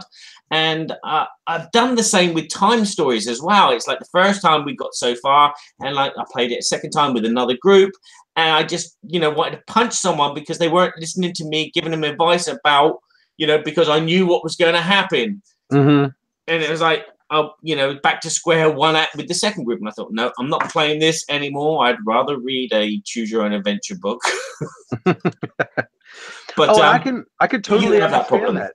Everybody has fun in their own way, right? And you play the game with the right group that's really excited about it. And then you play with a different group if the dynamic could be completely different. If you're playing with a group that's so excited to get into this game and like it's just so enthusiastic about figuring out the mystery, then you sitting there knowing the end, it's kind of fun watching the movie of them play in a sense, even though you're helping here and there and stuff. But if they're just a bunch of dead fish lying around the table, I'm gonna throw it out the window. And it's hard to blame the game for that, and it's also hard to blame people for that because the game has to be fun every time, right? Like, if a game's not fun every time, is it really a good game? But then if I've played games that I love and then played with people that just that just don't really get into it. They're just kind of like, "Meh." And then I'm like, but it wasn't the game's fault. It was their fault, you know? So Right. it always go in a different way. And I have a hard time blaming either side in some capacity, right? Like I always have to decide, was that the game or was that the people that made it bad? I don't know. Yeah. You got the rules wrong. Well, I totally agree with that. Player dependent, group dependent games. For me, like Sheriff of Nottingham was one of my favorite games. But the minute we get into playing that game, we're in the great good Sheriff of Nottingham voice, and we're having a blast. And I have 3 fine chickens for Prince John's feast. You don't screw around. It's just fun. But if you get a bunch of deadpan people in the game, it's like all the life is just sucked out of the room, right? Mm-hmm. And with storytelling, it's the same thing. And what if the game, let me put it this way, because this was a really great topic on the last episode of the Lords of the Dungeon that you guys talked about that I thought was fantastic, regarding if the game starts to get too close to home. And one thing that the comment was you had made a comment about Marty being he's in the show here.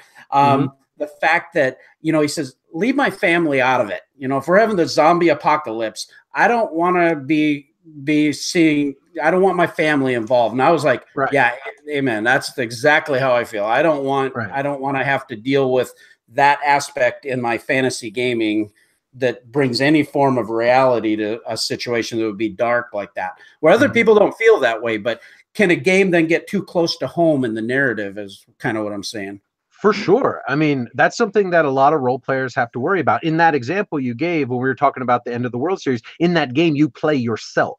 You literally play, Jamie in his basement with his friends Bender, Jessica, and Aaron, and the zombie apocalypse happens, and you're running around trying to kill them, and you have to deal with, what would you do in those situations? And it's hard to ignore the fact that you have a wife and you might have kids and you might have pets and all these other things and grandparents and whatever, because that would just ruin the game, right? Because everybody would just get in their cars and go home.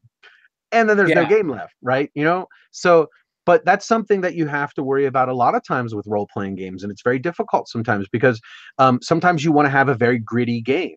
Some people don't like things like torture. Some people don't like things like murder. I mean, and listen, Dungeons and Dragons is all about murder. You're murdering a whole bunch of orcs, like they might be just walking past and somebody wants to, kill them because they're evil, quote unquote.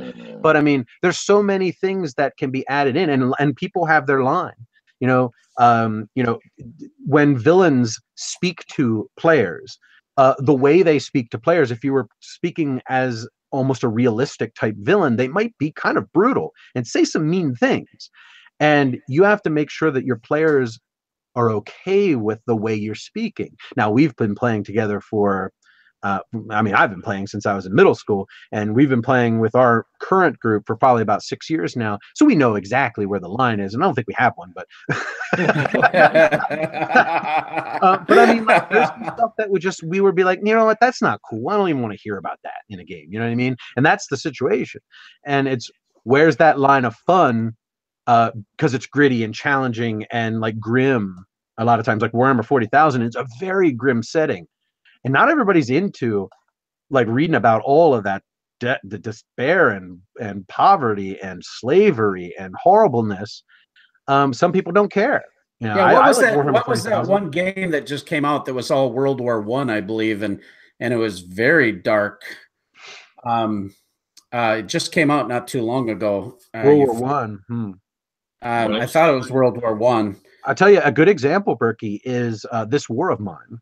That's the one I'm referring to. Yeah. Yeah, that one is about, I think it's war-torn Sarajevo, I think was the basics. The people that designed the game were in that war-torn Sarajevo dealing with these situations, and they made the computer game about it, which was almost like an art piece in a sense of what it's like to be in a war zone like that. And then the board game came out, which is the same thing. And really, it's depressing. It's depressing to read those things and to have to react to those things and to make choices that depress yourself. Oh, the Grizzled.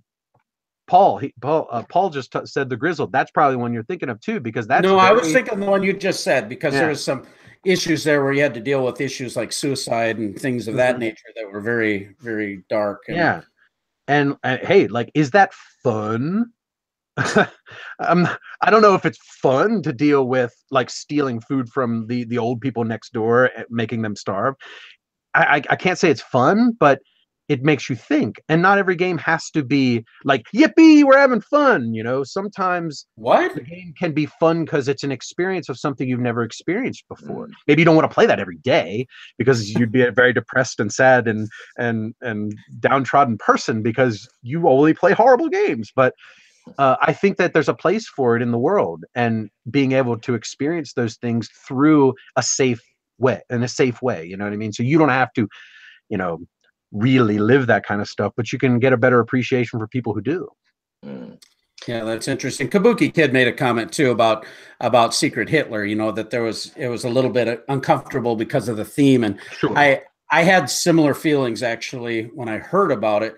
But then when I actually played it with Blue Peg, Pink Peg last year at Gen Con, we didn't do anything that glamorized, you know, the horror of Nazism or anything of that nature. And it was just, I didn't feel that at all because we had a game group that wasn't doing things that were inappropriate, you know. For sure. So in that case, you understand the concerns. And so, again, it's about the people you're playing with and being sensitive to one another, I think. I would never blame anyone for saying, I don't want to play Secret Hitler because I don't like the theme. I'd be like, okay, cool. I'm down with that. You know, if you don't like it, I don't want to play it. But I play Secret Hitler and I really like the game. You know, monster fascists, you know, like lizard men fascists, you know, don't bother me specifically, but I get why, you know. Yeah. Okay, going back to the subject, how do we feel about spoilers in the board game world? Is it something that we want? Is it something that you don't mind? Is it something that you don't even look at? I mean, for me, there are games that do work with spoilers. For instance, The Seventh Continent. I played a lot on my own, and my friend played a lot on his own. And then we got together and we played a 2-player game. And we were both giving hints to each other because the game is essentially you're remembering your exploits of this island. And so we were like, yeah, don't go that way because there's something bad happening there. And your partner will I say, okay, no problem. Or in my case, my friend said, sod it, we're going that way. I want to experience it. So, yeah, for me, spoilers can ruin a game. So for Chronicles of Crime, if you know certain things and you know certain clues, you can play it again, but it's not as engaging. Whereas I found with The Seventh Continent, I was engaged, even though I knew where I was going. I knew that there was not don't put your hand in that hole because something bad is going to happen. But yet we did it, and something different happened. And that's the great thing about it. There is a lot of replayability due to the fact that there are different events going on. There's a lot of replayability because you're not always going to be equipped with the same item. You might not have the snowshoes in your last game, and that's where you died in the snow because you couldn't walk fast enough. But the game just, you know, generates. And as I said, knowing things and playing with someone else who knows things didn't detract from the game at all. We were able to play. We were able to interject with each other's decisions, and the experience was the same. It was like we were playing it for the first time again. It was exciting. We were like, no, we've just fallen off a cliff and died. Well, let me give a follow-up to that for Jamie to comment on what you just said. As a content creator, reviewing games and so forth, when then do you think it's acceptable to give content that may spoil a little bit? I mean, you know, it's like if a game is 3 years old, does that mean we still can't talk about anything that happened? Or, you know, that's a really interesting question, because with movie spoilers, everybody says, I'll even give an example. Chris has been doing some movie reviews of games that are movies that have games in them. Like there's a game basis for the movie. And on our forums, there was a thread about, hey, like, don't spoil the movie with it because you accidentally did a couple times. Then one guy comes in and goes, yeah, I remember a couple of months ago, Jamie spoiled The Prestige for me during the Tricarion review. And I'm like, The Prestige? Like, Mm. am I okay? I thought I was okay to spoil that one, and I don't even remember what it was that I spoiled. But there's always that. Okay, there's a grace period, right? Like, it's been like 3 or 4 years now. I think it's okay to talk about it at this point. I still am like hesitant to do it at this point, but there's always that, you know what I mean? Like, can we talk about the end of Sixth Sense yet? And hope that nobody's mad at you. But when it comes to a board game, I think I would never spoil the end of a Time Stories game ever, ever. If it was 10 years from now and I was looking back at, oh, remember that game 10 years ago, Time Stories, and in the asylum we went into that room and that weird crazy thing happened, and No, I'm not that's how we listening. won the I'm not game. listening. You know, I would never do that even then, because that's really like someone could buy that game and I just ruin that money for them in a sense. I don't know. Yeah, it is all very weird in that case. I would never want to spoil a game for somebody, but when it comes to people talking about the game, like you're talking about playing Seventh Continent, and you know, like, oh, don't go that way and that kind of stuff. If you're both are like cool with talking to each other about what's going on in the game, and a couple of little spoilers pop out here and there, it's no big deal to me, right? Like, if somebody told me in Time Stories, don't go down that hallway because there's nothing at the end, I would be much happier than I was when I did it. You know, because everybody goes down that hallway. Don't do it. Because Don't you just do gotta it. start over the game. Yeah, then I would thank them for the spoiler. But in most cases, I would never spoil. And when people spoil things for me, I do get a little grouchy, but I tend to forget that they even told me like the next day. So I'll just wait and play it later, and then I'll be like, oh, you know, Yeah, but I forgot they told me that. There's always the expectation as well. I remember watching a long time ago on Facebook, someone was putting a picture of a Star Wars toy with a burnt out black figure in it, and that was for Rogue One. You know, I thought, okay, so someone gets burned. And then you watch the film and it's totally different, you know. Well, it's not totally different, but you know, it's like, oh, right, it goes like that. Okay, yeah. But by the time I get back to the games that are on my shelf that I love, I've forgotten everything I've learned anyway. That's right. So that's right. I forget half these spoilers anyway. Yeah. Yeah. I think that's a really good point. Well, Barry, do you have any other thoughts about this topic, or Jamie? Do you think that there is any advice you could give to game designers to get around this linear narration style, so the games do become replayable, even though they're like telling a story, which will have an eventual end, or maybe several eventual ends? But there goes some advice there. Have several eventual ends. I think that there are games that have done it and done it well. Games like Robinson Crusoe. Games like, you know, Near and Far, that allow you to experience maybe more Above and Below, but games like that, and of course Mansions of Madness, like I mentioned earlier, that build into the game. They focus that aspect. They're like, okay, we got this really cool adventure game where you're going to go on an adventure or a mystery or whatever, and then they build in they focus on trying to make it replayable at that point. Because a lot of times, you know, when you play like Sherlock Holmes Consulting Detective or Mythos Tales, like obviously replayability isn't built into those games. Once you've read those books and played those games, you may as well give the book to another person, or wait 30 years until you forgot and play it again, you know. But or 30 days. And I think it depends on the focus, right? Yeah, Berkey, like you. But I think it depends on your focus initially. Like I mentioned earlier, Unlock. One of the things I love about Unlock so much is that I can buy the game relatively inexpensively. I could play the game. I could have a great experience with it. And I could take that to my friend and say, here, it's yours now. You can have it. Just when you're done with it, pass it on to somebody else. I think that's a fantastic way to do it. Because who cares if you play it ever again? Because you just gifted that off to somebody else and let them have some fun with it. But going back to my point of like Robinson Crusoe, for example, Robinson Crusoe has scenarios, and the game is built-in mechanics to make it feel like the game is playing back at you. You know, like something bad will happen. Oh, I'm going to climb up in that tree and get the coconuts, but oops, I fell out of the tree and twisted my ankle. And then like, half an hour later in the game, a card comes up and says, well, your ankle was twisted and the lion caught you because of it. So you now got, you have a big bite on your side or whatever. So it feels like the game is sort of evolving based on your own decisions. So it doesn't have to have a different outcome. It has to have a different how you get there. Yeah. To make the game feel like it's different every time. And I really like that. And of course, Robinson Crusoe is great because he could just whip up another scenario and give it to you, and it's not as hard as designing a brand new game, right? Yeah, because the mechanisms are in place, and it's just move this here, put that there, and yeah. Maybe an expansion with just a little deck of cards that gives you some more experiences that could happen on the island to mix in there, so it's different every time.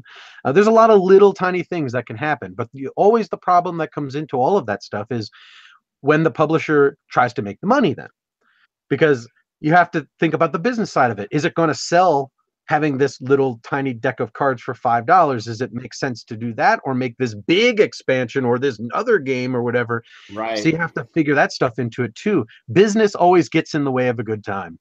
Yeah. But not really for Mansions of Madness. That's Ferengi rule of acquisition 245. Yeah. Business always gets in the way of a good time. And Quark, these tube grubs are chilled to perfection. But that's where Mansions of Madness gets away with. They can bring out expansion because you'll need the expansion to download new mission, which is really good. And again, the missions are, as you said, there's a randomizer on it, so the layout, the mansion is different, or the creatures that you encounter are going to be different from the last turn. But you still got to go to that one room after unlocking that lock in that room to do that there. Right. And I think that's where Fantasy Flight and Asmodee really hit on something with that, and with Imperial Assault, and with Descent, and with this app concept, because you can do those things. Yeah. There can be an app development company over here working on this stuff while you're doing board games over here, right? So they've really designed a method to make money by putting out expansions. Even on like Steam or on the app, you can pay an extra $5 to get another scenario with everything you already have.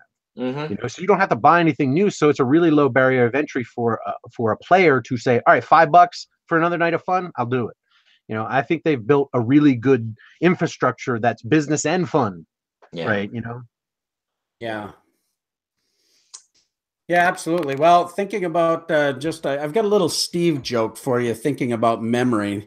No. So there's this older gentleman, and he's getting up there in age, and he's sitting on a park bench, and another fellow comes and sits next to him. The fellow says he sees the older gentleman, weeping. He's really distraught. And he said, "Can I help you, sir? What's the matter?" And he says, "Well, I have this lovely wife. She's the kindest, most beautiful woman. Amazing. And you should see her cook. She cooks like it's just the most beautiful food I've ever eaten in my entire life. And the romance, oh my goodness, it's like the Bay of Pigs. I mean, it's fantastic." Is that the punchline? And so he says, "Well, gosh, it seems like you've got it all together, the world by the tail. What is the problem?" He says, "Well, I forgot where I live." Crickets. The joke was funnier than the punchline.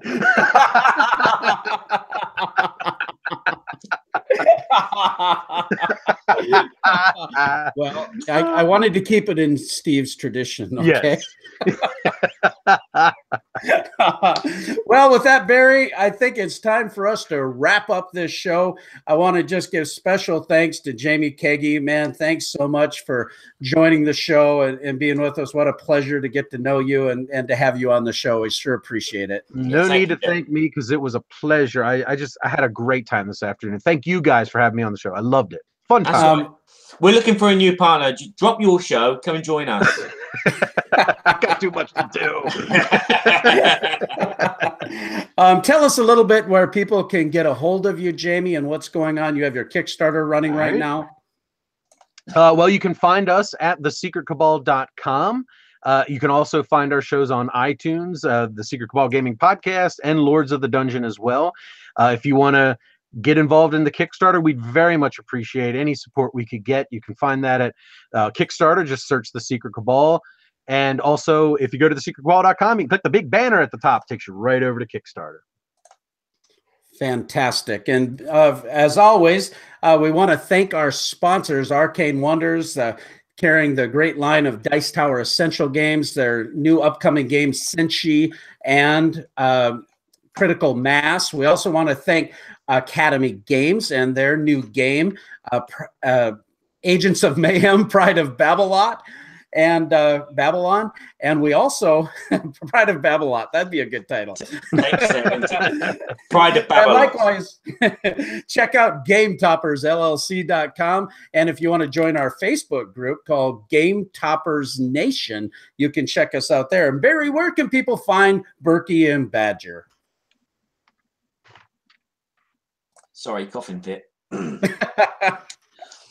You can find Berkey and Badger on BoardGameTheatre.com and on BoardGamesEverybodyShould.com. And you can also find us on Board Game Geek and our Board Game Geek Guild 2248. Talking of the Board Game Geek Guild 2248, there we have our poll from our last show when we asked, do you believe that micro games are a fad that has faded away? And 85% of people said, no, it's still there, but hidden underneath the Kickstarter hype. So, ooh. Look out for the next poll, which will be posted there. So, our Board Game Geek is 2248. That's our guild. Fantastic. Well, it's time to sign off. Thanks again, everyone, for joining us. Thanks for everyone who joined in the chat. We sure appreciate it. And check out the Secret Cabal Gaming Podcast on Kickstarter. And until next time, I'm Berkey. And I'm coughing. I'm Badger. Send us out, Barry. Will do. Jeff. Jeff. We're so glad we had this time together. And now it's time to go. It won't be long until we have another show. So keep us in mind, get online. Berkey and Badger will be back in no time.